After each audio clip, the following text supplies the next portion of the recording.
Então, dando continuidade, a gente avança na seção 10.8, onde a gente vai definir uma grandeza também de suma importância, que é chamada de torque, certo?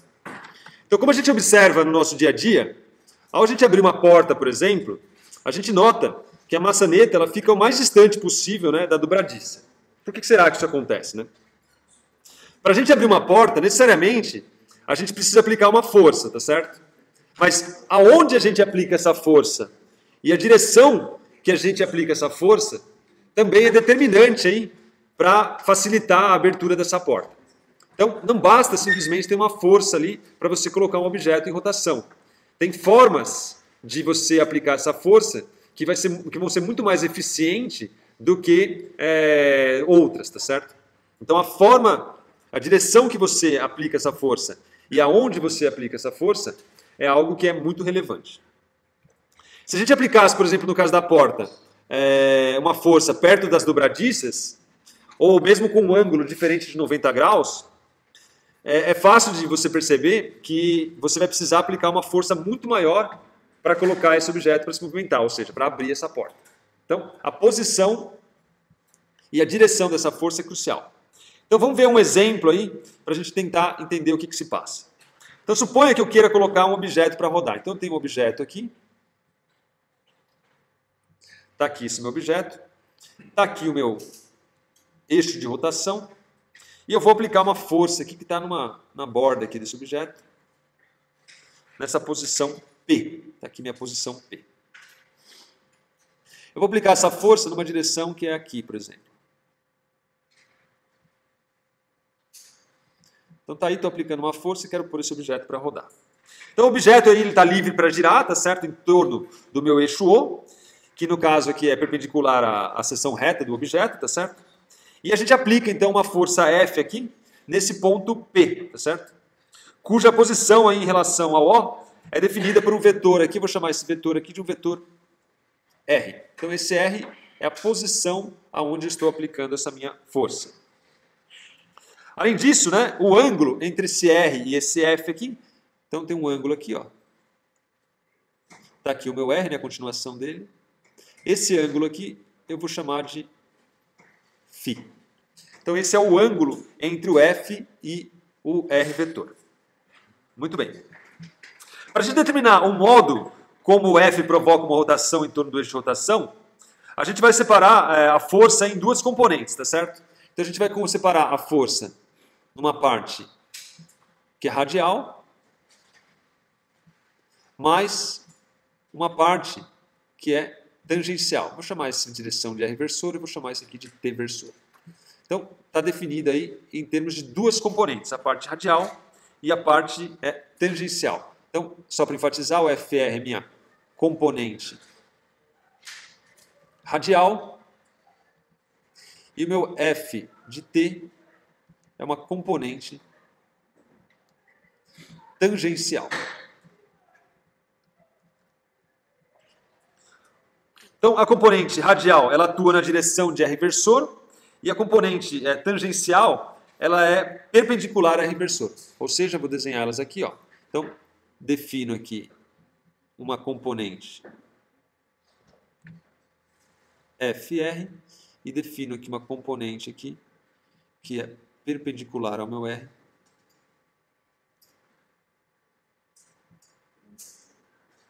Esse vetor aqui é o meu FT. Uma componente tangencial e uma componente radial. Simplesmente estou decompondo a força, isso não muda a força, não muda nada, né? Só estou escrevendo ela como uma soma de dois vetores. Muito bem. A tangencial aqui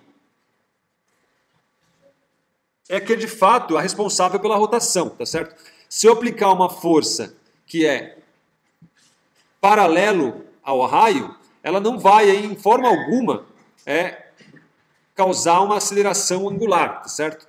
A aceleração angular aqui vai ser zero quando eu aplicar essa força paralela ao raio, tá certo? Não tem como, porque ó, veja só, se você se lembrar, a aceleração tangencial ela estava relacionada com o produto de alfa e R versor. Tá certo? A minha aceleração tangencial. Se eu pego e aplico uma força nessa minha aceleração é uma aceleração paralela a esse vetor aqui, ou seja, se esse cara é paralelo a esse, necessariamente isso aqui tem que ser zero, porque eu não tenho nenhuma aceleração aqui angular que, dado o produto vetorial com R, vai me dar um vetor que é paralelo a R, tá certo? Visto que a aceleração aqui, se ela não tiver nenhuma componente tangencial, ela vai ser zero. Ou seja, esse cara aqui tem que ser necessariamente zero se o A for igual a uma aceleração puramente radial. Tá certo? A aceleração tangencial é igual a zero, visto então que a força é paralela a R. Muito bem. Então, o responsável aí para que põe esse objeto a rodar é essa força tangencial. Essa força tangencial, se você decompor, né, o seno de θ é o cateto oposto, não é isso? Então, o seno, aliás, seno de φ é igual ao cateto oposto, que é o F tangencial, sobre a hipotenusa, que é o módulo de F, o que implica, então, que minha força tangencial é igual ao módulo de F vezes o seno de φ. Essa força aí é que é responsável pela rotação. A parte radial, ela não irá, de forma alguma, inserir aí uma aceleração angular. Bom, o que a gente nota também empiricamente é que a componente de F, que faz aí o corpo girar, certo? Ela não depende só do módulo da componente tangencial, mas também da distância entre o ponto de aplicação de F e o eixo, certo? Ou seja, enfatizando, o módulo de F não é único exclusivamente o grande fator aí que determina a minha aceleração radial, a minha aceleração tangencial, a minha aceleração angular. Essa distância que eu estou do eixo também é um fator determinante. Então, existe aí duas grandezas importantes para que a gente consiga inferir aqui uma certa aceleração tangencial. É a força tangencial, mas também a distância dessa força até o eixo. Essas duas grandezas aqui, elas estão diretamente relacionadas aí com o quão grande será a sua aceleração angular. Então, nesse sentido aí, né, para levar em conta esses dois fatores, a gente define, então, o que é chamado de torque, tá certo? Então, define-se aí o torque, que é basicamente o produto desses dois fatores. Então, o torque, que a gente usa a letra tal, ele é igual ao módulo de R vezes o meu F de T. Ou seja, o torque é igual ao módulo de R vezes o módulo de F seno de φ. Isso é basicamente para levar em conta, né, as duas grandezas que são, então, responsáveis aí para fazer com que um objeto, então, comece a girar. Bom, podemos pensar nessa grandeza aí de duas maneiras. Então, vamos só redesenhar aqui, ó. Então, está aqui meu outro objeto aqui, mais ou menos similar. Você tem, então, aqui, ó, a minha distância R. E aí você tem minha força F aqui. A força F, então, tem uma componente... uma componente que é radial e uma componente que é tangencial. Está aqui o meu F radial, está aqui o meu F tangencial. E isso aqui a gente tira que o torque é igual ao módulo de R vezes F de T. Isso aqui vai me dar módulo de R, módulo de F, seno de φ. Mas tem outra maneira de a gente pensar. Vamos fazer desse lado aqui, ó. Então está aqui o mesmo objeto. Agora a gente pode pensar o seguinte, ó. Está aqui a minha posição R e está aqui a minha força F. Uma outra maneira é você não decompor a força, mas sim decompor o raio. Então, deixa eu desenhar em cor diferente aqui, ó. Eu posso decompor esse raio aqui em duas componentes. Uma componente que é, então, perpendicular à força e uma componente que é paralela à força. Então, está aqui, ó. Esse aqui eu vou chamar de R paralelo. E esse aqui é o meu R perpendicular. Tá certo? Se o meu ângulo aqui é φ, o meu ângulo aqui também é φ, visto que esse vetor aqui é paralelo a esse cara aqui. Então aqui também é φ, tá certo? Ou seja, o meu R perpendicular aqui, ele vale, se aqui vale φ, não é? Então ele vale seno de φ. É o cateto oposto, que é esse cara aqui, R perpendicular, dividido por o módulo de R. Ou seja, o seno de φ é igual o R perpendicular é igual ao módulo de R seno de φ. Ou seja, em outras palavras, eu consigo aqui escrever o meu torque como sendo igual ao módulo de F vezes o R perpendicular, que por sua vez é a mesma coisa, o módulo de F vezes o módulo de R vezes o seno de φ. Isso aqui é importante porque isso aqui define algumas grandezas que são relevantes para nós. Essa distância aqui, ó, aliás, desculpa, essa linha aqui, essa orientação é chamada de linha de ação de F. A linha de ação nada mais é a linha que é paralela à força. E esse cara aqui, o R perpendicular, é chamado, então, recebe um nome que é muito utilizado aí no dia a dia, é o chamado de braço de alavanca. Esse aqui é o meu braço de alavanca, que os engenheiros usam demais. Então, o braço de alavanca não é exatamente o meu R, tá certo? Não é a distância, mas sim a componente do R que é perpendicular à força. É esse vetor aqui que define o tamanho do meu braço de alavanca. Quanto maior o meu braço de alavanca, maior o torque que eu consigo inferir num objeto, dado uma certa força F aplicada a isso. Tá certo? Então, só enfatizando, a linha de ação de F é uma linha reta que coincide aqui com a direção do vetor F, tá certo?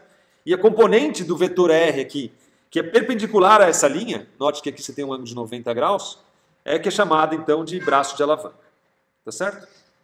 Só para deixar bem claro, vamos ver a figura 10-16, que é só para algo que vai elucidar aí um pouco melhor. Então, só para deixar bem claro, está aqui a figura 10-16, onde então enfatiza esse último conceito que a gente apresentou. Então você tem o eixo de rotação, você tem uma distância do eixo até o ponto onde você aplica a força, e a força aqui está sendo aplicada numa direção qualquer. Você tem uma parte dessa força que é a parte radial e a parte tangencial, de forma que esse torque é igual ao módulo de R, módulo de F, seno de φ, e no caso aqui, o F, módulo de F seno de φ é que é a minha força tangencial. Nesse caso aqui, você obtém essa mesma expressão aqui, mas agora decompondo o R, né, que é esse vetor aqui, que é a posição do eixo até o ponto P, né, a distância do eixo até o ponto P, decompondo então esse R numa parte perpendicular à força, né, e uma parte que é linear, que é paralela à força. Essa parte, então, que é paralela à força, define o que a gente chama de linha de ação de F, e essa perpendicular aqui define o que a gente chama de braço de alavanca. Note que o torque aqui, igual ao módulo de F, módulo de R perpendicular, dá exatamente a expressão do torque, obviamente que é módulo de R, módulo de F, seno de φ. É só duas maneiras de você interpretar aí o seu torque, tá certo? Esse aqui é relevante porque tem a definição de braço de alavanca e de linha de ação da força F. Coloquialmente, né, o torque ele é descrito aí como a ação de girar ou de torcer, né, uma força F, tá certo? De fato, em latim, o torque significa torcer, tá? Então, torque, a definição dela da palavra torque é torcer. Então, quando a gente aplica, por exemplo, uma força com uma chave de fenda, a gente está aplicando basicamente um torque. Por isso que você pega umas fendas grandes, né, e é muito mais fácil você tirar um parafuso do que quando a fenda é muito pequena. Quando a fenda é maior, maior é o torque, porque maior é esse raio aí, maior é esse braço de alavanca que você tem. Por isso que é mais fácil você trabalhar, quando possível, né, quando o parafuso permite, com chave de fendas que possuem a fenda maior. Isso faz com que o torque seja maior. A unidade do torque no sistema internacional, isso aqui é bastante importante enfatizar, ele é o Newton por metro, tá certo? Porque o torque é força vezes um braço, né? Então, no SI, a unidade é o Newton vezes metro. Tá certo? Que é exatamente a mesma unidade do trabalho. Tá certo? O trabalho também é força de deslocamento. Apesar que é importante enfatizar que elas são grandezas completamente diferentes, tá certo? Apesar de possuir a mesma unidade, né? Torque e trabalho são grandezas que se relacionam, mas são muito diferentes. O trabalho, por exemplo, ele é expresso em joule, tá certo? E em forma alguma você vai definir o torque em joule, tá certo? Joule é a unidade de energia, apesar de ser escrito como Newton vezes metro. Torque não se escreve em joule, tá certo? Joule é uma unidade pura de energia. Vale também enfatizar que o torque é uma grandeza vetorial, tá certo? Como a gente vai discutir aí no próximo capítulo. Aqui, como a gente está só considerando rotação em torno de um eixo fixo, tá certo? De um único eixo, ainda a gente não precisa dessa notação vetorial, mas é muito importante também vocês terem em mente isso. Novamente, também, aqui a gente só define o torque como sendo positivo ou negativo, tá certo? Isso dependendo do sentido da rotação que ele imprime ao corpo. Então, como usual, né? Se o sentido é o anti-horário, então se ele imprime uma rotação no sentido anti-horário, o torque é dito positivo, e se ele está imprimindo aí uma rotação no sentido horário, ele é dito, então, como torque negativo, tá certo? Como usual para a velocidade angular e aceleração angular também. E outra observação crucial é que o torque ele também obedece ao princípio da superposição, tá certo? Então, quando os vários torques atuam sobre um corpo, o torque total, né, ou o torque resultante, é a soma vetorial desses torques individualmente. Então, ele obedece também esse princípio da superposição. Vamos fazer um teste só para a gente fixar os conceitos aqui. Teste 6 do capítulo 10. A figura mostra uma vista superior de um bastão de régua de 1 metro que pode girar em torno de um eixo que passa na posição 20 centímetros. Então está aqui, ó, aqui está o meu eixo nessa posição aqui. As 5 forças aplicadas à régua são horizontais e têm o mesmo módulo. Ok. Ordene as forças de acordo com o módulo do torque que produzem do maior para o menor. Então, o torque é igual ao módulo do raio, que é a distância do eixo até onde aplico a força, vezes o módulo da força, que no caso é igual para todos eles, vezes o seno entre o R e o F. Muito bem. Então, para começar, vamos analisar a F5. Ó. A F5 ela é paralela ao R, tá certo? O meu R aqui, no caso do F5, é esse cara aqui. Ó. Como o R é paralelo ao F, então o seno entre eles vale 0, ou seja, o torque da força 5 é igual a 0. Muito bem. Aqui também, ó, da força 2. Na força 2, a distância da força até o eixo é 0, tá certo? Então, meu torque 2, pelo fato do R agora ser 0, também é 0.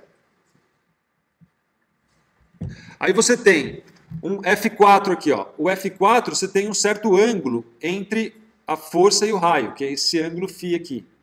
Então, necessariamente, como esse ângulo aqui faz com que o seno seja um número menor do que 1, tá certo? Se atente que o seno de qualquer número, de qualquer ângulo, é um número entre 0 e 1, e ele vale 1 só quando o φ é igual a 90 graus. Se o φ não é 90 graus, então significa que esse módulo de R vezes módulo de F está multiplicado por um número menor do que 1.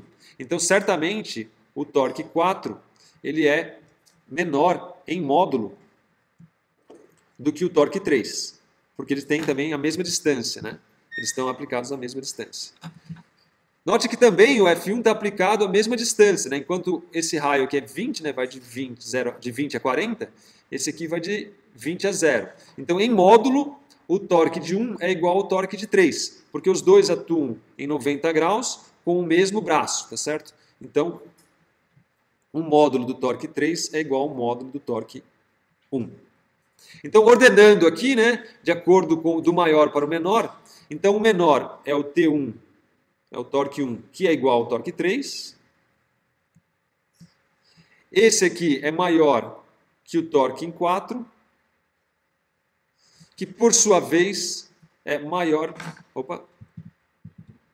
que por sua vez é maior que o torque em 1, aliás, o torque em 2, que é igual aqui ao torque em 5.